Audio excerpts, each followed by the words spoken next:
कथेचं नाव आहे वांगी भाताची कृती. लेखक अतुल केळुस्कर. वाचन राजेंद्र वैशंपायन. अशाच रंजक कथांसाठी अतुल केळुस्कर यांचा अकल्पित हा कथासंग्रह आता ॲमेझॉन, फ्लिपकार्ट आणि गुगलवर उपलब्ध आहे. अतुल केळुस्कर यांचे आगामी कथासंग्रह हेलकावे आणि झोके लवकरच प्रकाशित होत आहेत. तर आता ऐकूया अतुल केळुस्कर लिखित कथा. दरवाजावरील घंटा वाजली. माझी पत्नी मानसी त्वरेने दरवाजा उघडून आपल्या मैत्रिणीबरोबर खरेदीसाठी निघून गेली. जाताना लॅपटॉप बंद करायची विसरली होती ती. मी लॅपटॉप बंद करायला गेलो तर एक सुंदर आणि मोहक बाई वांगी भाताची कृती सांगत होती. त्या स्त्रीजवळ व्ही किंवा हृदयाच्या आकाराचा चेहरा, म्हणजे गणितज्ञांच्या म्हणण्याप्रमाणे हे चेहरे स्त्रियांसाठी सर्वात सुंदर समजले जातात, किंवा मीनाक्षी वगैरे ही नेहमीची सौंदर्य लक्षणे नव्हती. तरी सुद्धा तिचा चेहरा आणि व्यक्तिमत्व आकर्षित होतं. आत्मविश्वास मात्र ठाई ठाई दिसत होता. नाकाच्या शेंड्यावर मध्यभाग धरून एक वर्तुळ काढावं इतका गोल चेहरा होता. चाफेकळी नाक, बोलके टपोरे डोळे, एकंदरीत शरीरयष्टी नाजूकतेकडे झुकणारीच होती. तिचा मोठा आंबाडा त्यावरील गजऱ्यामुळे आणखी शोभून दिसत होता. तिने तिचा केशसंभार मोकळा सोडला असता तर आणखी छान दिसला असता, पण स्वयंपाक करताना केस मोकळे सोडू नयेत या नियमाला जागणारी ती बाई होती. नाकात एक छोटीशी चमकी आणि कानांच्या खालच्या पाळीवर छोटंसं झुंबर विराजमान होतं. अंगावर ती शालूवजा हिरवी साडी नेसली होती. त्यावर शोभणारी काठपदराची चोळी होती. कपाळावर कुंकू नव्हतं की गळ्यात मंगळसूत्र नव्हतं. मध्येच समोर डोळे रोखून केवळ बायकांना समजेल आणि त्यावर त्याच हसू शकतील असेच विनोद करायची. सासू सासऱ्यांचा उल्लेख केला गेला नाही. कदाचित लग्न झालेलं नसावं. बहुतेक पाककृती सांगणाऱ्या बायका आपल्या सासू सासऱ्यांचा अतिशय आदरानं उल्लेख करतात. मी शिंगोड्याचा शिराना आमच्या सासूबाईंकडून शिकले, टोप छान कसा धुवायचा हे पूज्य मामंजींकडून शिकले, वगैरे वगैरे. पूज्य म्हणजे मामंजी आता ते भूतलावर वावरत नसावेत असा अर्थ घ्यायचा का? ती हसत खेळत पाककृती सांगत होती. प्रत्येक वेळी हसताना तिच्या गालावर छान खळ्या दिसायच्या. माझा एक डेंटिस्ट मित्र मला समजावून सांगत होता की खळी पडणे म्हणजे दात आणि जबड्याच्या ठेवणीमध्ये काहीतरी अपूर्णता किंवा दोष असतो. मला ते नाही पटत. पुरुषांना खळ्या पडण्यात काही सौंदर्य नसतं. माझी आणि मानसीची पहिली भेट झाली तेव्हा मला भुरळ पडली होती ती तिच्या हसताना पडणाऱ्या खोलवरच्या खळीने. सगळ्याच ठिकाणी परिपूर्णता असणं आवश्यक नाही ना. सगळे डोंगर सारखेच असले असते किंवा झाडं एकमेकांसारखीच दिसली असती तर आपल्याला आवडली असती का? अपूर्णतेतही खूप सौंदर्य असतं. बाईच्या आवाजातही खेळकर गोडवा होता.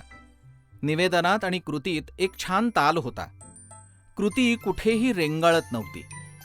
मध्येच मागच्या कपाटातून एखादी बरणी काढायची. त्या बरणीचं झाकण उघडता उघडता ती एक तिरपा कटाक्ष टाकायची, तो मात्र शेगडीवरच्या तव्यावर असायचा. अशावेळी तिचे डोळे अर्धोन्मिलित व्हायचे आणि तिच्या त्या दीर्घ पापण्यांचं दर्शन व्हायचं. मी एरवी राजमाचा खात्मा केल्यासारखा अनेक गोष्टी केल्यामुळे शक्यतो स्वयंपाकगृहात एखादी कृती करण्यास धजावत नाही. तशी मला स्वयंपाकगृहात काहीही करण्याची परवानगी आहे. फक्त माझे प्रयोग संपल्यावर स्वयंपाकगृह होतं तसं स्वच्छ करून ठेवायचं. आणखी मी ज्या ज्या जिन्नसांची विल्हेवाट लावली आहे ते तसेच पुन्हा आणून द्यायचे, इतकीच मानसीची माफक अपेक्षा आहे. मात्र मला ती काहीही स्वयंपाक शिकवण्यास राजी नाही. सुरुवातीला तिनं मला स्वयंपाक शिकवण्याचा प्रयत्न केला होता, पण शी बाई, तुला अगदी चांगली चव काय असते यापासून सर्व शिकण्याची गरज आहे. तेव्हा तू कुठल्या तरी स्वयंपाकाचा प्राथमिक क्लास घे आणि नंतर तुला हळूहळू पुढे शिकवेन. तोपर्यंत स्वयंपाकगृह आवरून ठेवतोस तेच पुष्कळ आहे, असं म्हणत तिनं आपलं अंग काढून घेतलं होतं. तसं मला चहा, आमलेट वगैरे साधे पदार्थ करता येतात. पण का कोण जाणे त्या यूट्यूबवरच्या बाईनं मला वांगी भात करण्यास प्रवृत्त केलं. अगदी साधी सोपी कृती आहे आणि वांगी भाताला लागणारे सारे जिन्नसही नेहमीचेच आहेत अशी छान सुरुवात तिने केली होती. बहुतेक वेळा पुरुष मंडळी एखादी कृती सांगताना ती समजायला आपली पूर्वतयारी लागते असा माझा अनुभव आहे. ते अचानक सांगतात, चला आता खडा मसाला करून घेऊया असं म्हणत भराभर ते जिन्नस टाकत राहतात. त्यातले अर्धे जिन्नस आमच्यासारख्या नवशिक्यांनी बघितलेही नसतात. मग आम्ही तर्क करत बसायचं की कशाला काय म्हणतात. बायकांचं सांगणं त्यांच्याच भाषेत सांगायचं झालं तर आमचं पुरुषासारखं मुळीच नसतं. हे अगदी खरंय. त्यांचं शिकवणं सहज आणि सोप्या पद्धतीचं असतं. त्यांनी लहानपणापासूनच बाळालाही कसं शिकवायचं हे बाळकडू घेतलेलं असतं. पुढे त्यांना त्यांच्या सासूच्या बाळाला समजावं लागतं. त्यानंतर त्यांच्या स्वतःच्या बाळाला कसं शिकवायचं तेही माहीत करून घेतलेलं असतं. त्यासाठी लागणारा सगळा संयम त्यांच्यापाशी असतो. जिन्नसांच्या यादीत चक्रफूल, नागकेशर वगैरे अनोळखी पदार्थ आले. ते मी गुगलवर टाकून त्यांची चित्र पाहिली. आपल्याकडे त्या सर्व गोष्टी सापडल्या. त्या गोष्टी शोधेपर्यंत बाई फार पुढे निघून गेली होती. तिला पुन्हा मागे घेतलं. संपूर्ण कार्यक्रमभर मला तिला मागे पुढे न्यावं लागलं. कधी अबोल तर कधी स्तब्ध ठेवावं लागलं. यूट्यूबवर हे सहज करता येतं. त्यामुळेच तिच्या बोलण्याचा आणि मी करत असलेल्या कृतीचा ताळमेळ घालता आला. निदान त्यावेळेस तरी मला तसं वाटलं होतं. मानसी घरी आली. मी मोठ्या उत्साहात त्या वांगी भाताची बशी तिच्या पुढे ठेवली. तिनं चकित होऊन एक चमचाभर त्या वांगी भाताची चव घेतली आणि ती गरजली, कोणी दिली ही तुला पाककृती? कोणी दिली तुला ही पाककृती? मी त्या बाईचं नाव सांगितलं. त्यावर लगेच तिनं मला प्रश्न केला. मला वाटलंच.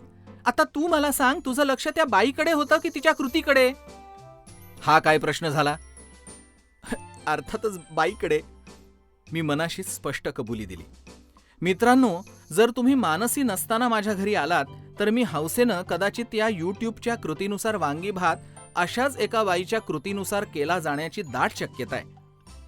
अशा वेळी तुमच्यात असलेला किंवा नसलेला मालवणी बाणा जागृत होऊ शकतो आणि तो मला म्हणू शकतो की मित्रा, हा तुझा वांगी भात खात असताना मला 2 वर्षांचा असताना माती खाल्ल्याच्या चवीची आठवण झाली. त्याबद्दल मी तुझा आभारी आहे.